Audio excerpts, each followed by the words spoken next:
Pratapgarh rail की मांग को लेकर सांसद से मांगा इस्तीफा। नमस्कार, उदयपुर डीके न्यूज़ में आपका स्वागत। खबर विस्तार से। पत्रकार चंद्रशेखर मेहता ने प्रतापगढ़ से बताया, राजस्थान में रेल नेटवर्क मजबूत करने के लिए रेल मंत्रालय द्वारा जुलाई 2024 में 862 किलोमीटर की नई रेल लाइन के अलावा 1441 किलोमीटर रेल लाइनों का दोहरीकरण किए जाने की घोषणाएं की गई थी, जिसमें 120 kilometre Mandsaur Pratapgarh Banswara broad gauge rail line बिछाने की पूर्ण रूप से स्वीकृति दे दी गई। परंतु अभी हाल ही रेल मंत्री अश्विनी वैष्णव ने 380 किलोमीटर लंबी नीमच बांसवाड़ा दाहोद नई रेल लाइन के लिए फाइनल सर्वेक्षण के लिए विस्तृत परियोजना रिपोर्ट डीपीआर तैयार करने की स्वीकृति दे दी है, जिसमें प्रतापगढ़ का नाम नहीं होने से प्रतापगढ़ वासियों में भारी नाराजगी व्याप्त है। यहाँ के नागरिकों समस्त व्यापारियों में भी भारी आक्रोश देखा गया।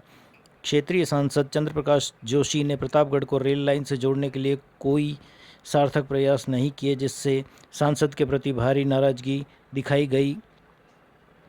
जबकि चंद्र प्रकाश जोशी सांसद 3 बार से लोकसभा चुनाव जीतते आ रहे हैं। नागरिकों ने तत्काल प्रभाव से सांसद पद से इस्तीफा देने की मांग की है, अन्यथा जन सहयोग से तीव्र आंदोलन करने पर मजबूर होना पड़ेगा, जिसकी समस्त जिम्मेदारी केंद्र सरकार एवं सांसद की होगी। आगामी लोकसभा चुनाव का बहिष्कार किया जाएगा। इस मांग को लेकर संघर्ष समिति द्वारा चलाए जा रहे अभियानों के तहत संयोजक राजेंद्र खत्री ने केंद्र सरकार के नाम 1000 पोस्ट कार्ड प्रेषित किए हैं। राजेंद्र खत्री, संयोजक रेल लाऊ संघर्ष समिति प्रतापगढ़ राजस्थान। प्रतापगढ़ की जनता पिछले 80 सालों से रेल की मांग करती आ रही है और विगत 2 जुलाई 2024 में रेल मंत्रालय द्वारा 120 किलोमीटर ब्रॉडगेज रेल लाइन की स्वीकृति होगी, जिसमें Mandsaur Pratapgarh Banswara broad gauge rail line की स्वीकृति हुई है।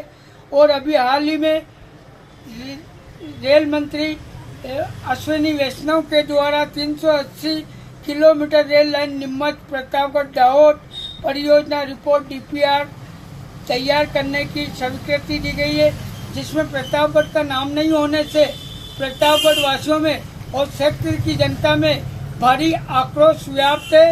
और अब हम बहुत जल्दी ही सर्वदलीय बैठक बुलाई जाएगी, जिसमें आंदोलन की भावी रूपरेखा तैयार की जाएगी और प्रतापगढ़ अनिश्चितकालीन प्रतापगढ़ बंद किया जाएगा, जिसकी समस्त जिम्मेदारी केंद्र सरकार और सांसद की होगी।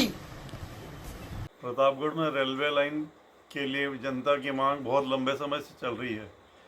कुछ वर्षों पूर्व प्रतापगढ़ प्रगति संघ बम्बई के अध्यक्ष और कार्यकारिणी शिष्टमंडल ने तत्कालीन रेलवे मंत्री से मुंबई में भेंट करके ज्ञापन देकर के विस्तार से प्रतापगढ़ में रेलवे लाइन बिछाने के लिए नक्शे और सर्वे सहित रिपोर्ट दी और बताया कि यदि प्रतापगढ़ को रेलवे लाइन से जोड़ा जाता है तो दिल्ली और मुंबई की जो रेलवे लाइन जो नया रूट बनेगा, इसमें रेलवे को 120 किलोमीटर की दूरी कम होगी। इससे यात्रियों को समय और रेलवे को संसाधन और खर्चे में भी कमी होगी। इसलिए प्रतापगढ़ को कोटा, नीमच, प्रतापगढ़, बांसवाड़ा, दाहोद, गोधरा होते हुए मुंबई लाइन से जोड़ने के लिए सर्वे रिपोर्ट और नक्शा सहित ज्ञापन दिया गया था। और उसके पहले भी प्रतापगढ़ में रेल लाने के लिए अंग्रेज सरकार से प्रतापगढ़ के राजा ने मिलकर के कई बार प्रयास किए। महाराजा उदय सिंह जी ने 1865 में रेल लाइन के लिए प्रयास की है।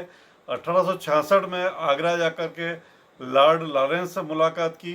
1875 में नीमच में जाकर के लॉर्ड नॉर्थ ब्रुक से मिले और प्रतापगढ़ रेलवे लाइन की मांग करी।